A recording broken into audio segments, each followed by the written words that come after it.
Along with the Nissan X-Trail, it is by far the most capable off-roader in its class, but has proven itself comfortable and capable on road as well.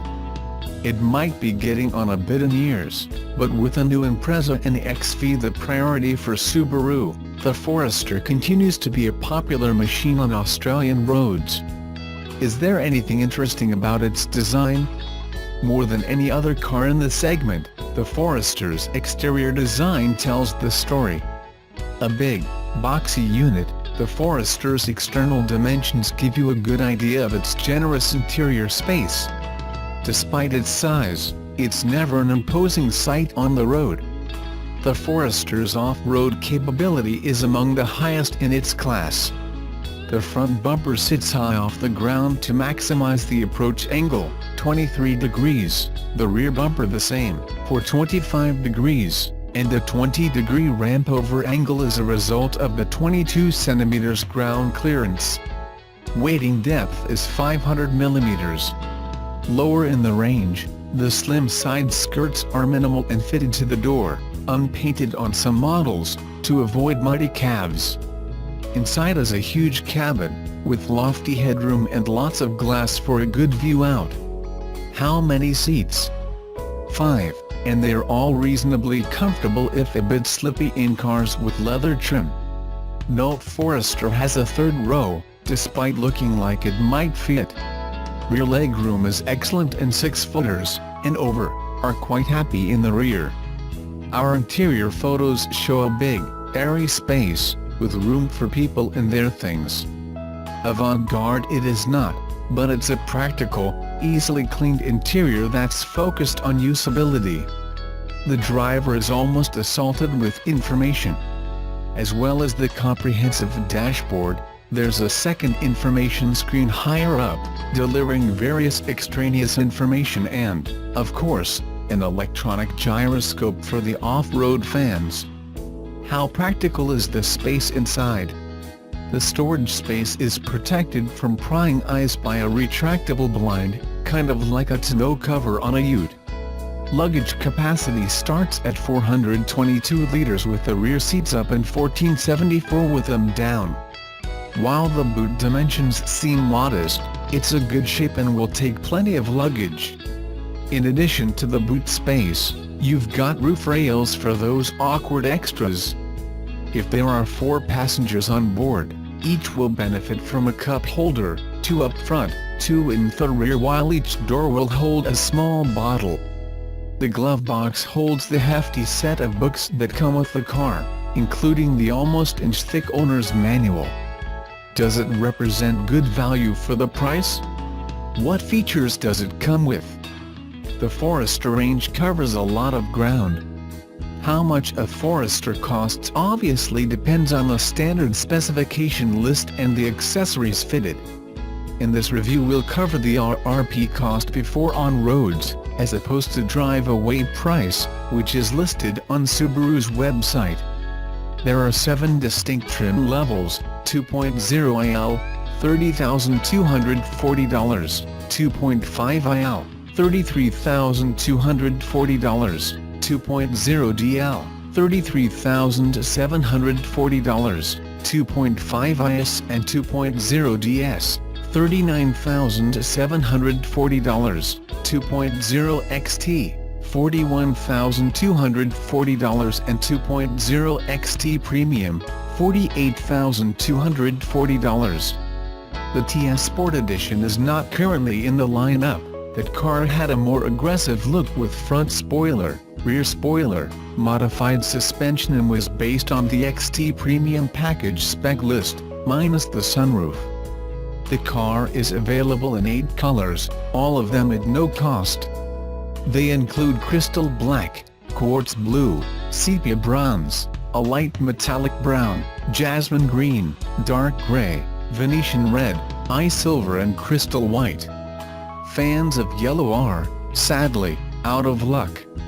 It's 2017, so no Forester runs on 16-inch alloy wheels, the entry-level 2.0 IL opening the bidding with 17-inch rims front and rear.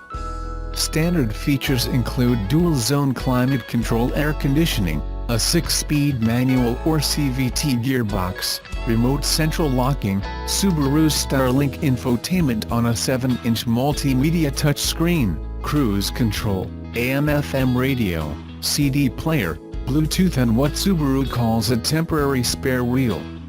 Working your way up the range, the manual disappears, except on diesel models, and you'll pick up things like leather, 18-inch alloys, power tailgate, automatic door lock as you pull away, rain-sensing wipers, LED headlights, daytime running lights, panoramic sunroof, GPS navigation system, keyless entry, push-button start, performance suspension, in the XT, and a basic tool kit for tire changes. Unlike the old days, traditional driving lights aren't part of the list, nor are HID, projector or xenon lights. It's halogen or LED these days, with fog lights on some models. The sound system is run by Subaru's Starlink software with between 6 and 8 speakers, depending on the model. You can connect your iPhone or Android phone through the 2 USB ports, but the interface is a bit old school and sometimes it's easier to use the phone itself, which is obviously not ideal or safe. There are many dealer-fit accessories available, including darker window tint, roof racks, rubber floor mats, boot liner, front spoiler, tow bar, the list goes on. Aftermarket suppliers abound and can fix you up with things like a cargo barrier, a rear diffuser, additional underbody protection, a bigger rear spoiler, side steps, all manner of body-kit fitments, a snorkel, bull bar, nudge bar, seatbelt extender and, of course, a subwoofer. There are a few gadgets missing, even at the top of the range. You won't get a heated steering wheel, Android Auto, Apple CarPlay, CD changer, DVD player, air suspension, DAB, limited slip differential or HomeLink technology. Where are Subaru Foresters built? Glad you asked, Japan. For more detailed information to compare Subaru Forester models, check out our model snapshots. What are the key stats for the engine and transmission? The Forester is available with a range of horizontally opposed 4-cylinder units, a lovable Subaru and Porsche quirk that gives them their unique sound. The engines vary in size, type and fuel, a 2.0-liter, a 2.5-liter, a 2.0-liter turbo petrol and a 2.0-liter turbo diesel. Every one of your choices is all-wheel drive, or, depending on how you were brought up, 4x4, meaning no front-wheel drive or 4x2 versions. The 2.0-liter naturally aspirated 4 produces 110 kilowatts at 6,200 RPMs and 198 Nm at 4,200 RPMs and is paired exclusively with the manual. Moving up to the 2.5-liter, the ratings improve to 126 kilowatts at 5,800 RPMs and 235 Nm at 4,100 RPMs, but at CVT only. Both of these engine specifications run on standard unleaded and feature stop-start. Next up is the diesel, producing 108 kilowatts at 3,600 RPMs. The torque specs are the eye-opener here, with 350 Nm available from 1,600 RPMs to 2,400 RPMs. A diesel particulate filter ensures a clean exhaust even under load. At the top of the range is the 2.0-liter turbo petrol in the XT pair, 177 kilowatts at 5,600 RPMs and a diesel equaling 350 Nm, but delivered at 2,400, 3,600 RPM. You won't be tossing up between auto versus manual on all Foresters, only the 2.0-liter petrol or 2.0 diesel have a 6-speed manual transmission option. Subaru is not a fan of a normal automatics, preferring to fit a continuously variable transmission, or CVT. Depending on driving style, the CVT impersonates a 6-speed or 7-speed auto. Also not available are EV or plug-in hybrid versions, no room for a battery, or LPG. Oil type is dependent on which type of fuel the engine drinks. The question of timing belt or chain is an easy one. All of them have a low-maintenance timing chain for improved durability, and to avoid the reliability issues related to unserviced rubber-belted engines. A scan of the usual internet forums yielded little in the way of diesel engine problems. Towing capacity differs between the naturally aspirated and turbo models. 2.0 and 2.5 petrols can drag 1,500 kilograms with a brake trailer and 750 kilograms unbraked, while the 2.0 turbo diesel and 2.0 turbo in the XT can pull 1,800 braked and 750 kilograms unbraked. Performance figures differ across the range. The 2.0i does the 0 to 100 sprint in around 10.6 seconds. The 2.5i is slightly quicker at 9.9, with the XT dropping below 8 seconds. Their gross vehicle weight is rated at a tick over 2 tons, with a further ton added when towing. How much fuel does it consume? Fuel consumption figures are important to many buyers. Each Forester has the same tank capacity of 60 liters. The 2.0i's combined figure is listed at 7.2 L/100 km, while the 2.5 returns a claimed 8.1 L/100 km. Peter Anderson's long-term 2.5is is returning 10.2 L/100 km in mixed driving, diving to 9.0 L/100 km in highway running. Stepping up to the turbo petrol, the combined consumption nudges to 8.5 L/100 km, probably to do with the fatter torque figure. Our most recent run in the XT saw a return of 11.4 L/100 km. The diesel versus petrol argument is unlikely to be settled on horsepower or torque but by diesel fuel economy. The oil burner delivers a claimed 5.9 L/100 km, manual, /6.6 L/100 km, CVT. What's it like to drive? First impressions of the naturally aspirated Foresters are good. The electric power steering is light, but waits up in the corners for that bit of extra feel. The car isn't afraid to roll, but it's well controlled. While you wouldn't call them all-terrain tires, the Forester's standard rubber will contribute to reasonable off-road performance, if not the quietest when it comes to noise. There is good grip available on road.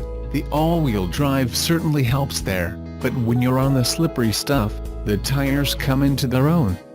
When you're entering challenging terrain, the 2.5i cars end up having an X-mode switch. Rather than a traditional diff lock, X-mode controls the behavior of the various diffs to handle mud and moderate rock hopping. You can activate at speeds of up to 40 km per hour. Manual cars, and there are very few of those, have Subaru's traditionally firm clutch. With the exception of the XT, none of the Foresters offers startling acceleration figures, but once you're up to speed, there's enough pulling power to keep things calm on the freeway. The surge of torque in the turbo seems to occasionally overwhelm the CVT, which is much happier in the 2.0 and 2.5 cars. You'll see plenty of Foresters hauling trailers, and we've certainly filled the 2.5i's long-termer with all manner of things, and its load capacity continues to impress. On the move, the Starlink system is blessed with a snappy interface, but unfortunately the software itself isn't too flash. The sat-nav that comes with Starlink is basic but perfectly usable. Despite its all-wheel drive and larger wheel sizes, the turning circle is 10.6 m, which will let you get away with a U-turn in most suburban streets.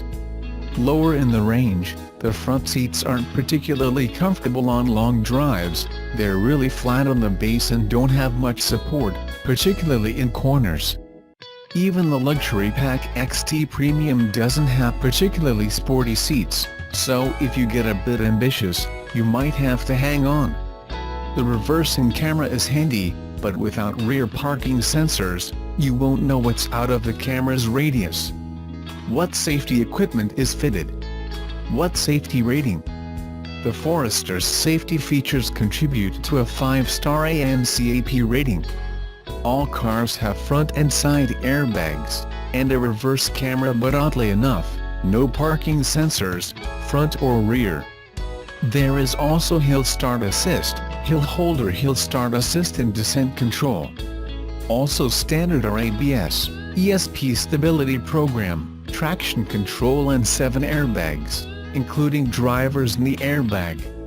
The Vision Assist package brings a blind spot monitor, lane change assist, auto high beam and rear cross traffic alert, available on the S and XT models. Also available on models S and up, except for the diesel manual, is Subaru's own eyesight system, which adds lane departure warning to warn of an unintended drift or lane change, active cruise control, forward collision warning and forward autonomous emergency braking. The kids are looked after with 3 top tether child seat anchor points and 2 ISOFIX points, so either style of baby car seat is well catered for. What does it cost to own? What warranty is offered? Foresters come with a 3-year unlimited kilometer warranty and 1-year roadside assistance. An extended warranty is available occasionally during promotions. It won't be difficult to convince a dealer to sell you one, but it may not be a Subaru factory warranty. You can keep your maintenance costs in check with CAT price servicing across the range. All the details are published on the Subaru website. Resale value appears reasonable, trade-ins seem to fetch around half of the original purchase price, with private sales fetching over 60% of the new car price. Again, a good look across the internet failed to uncover any common faults, problems, complaints or issues. Similarly, reports of suspension problems and gearbox issues are few and far between.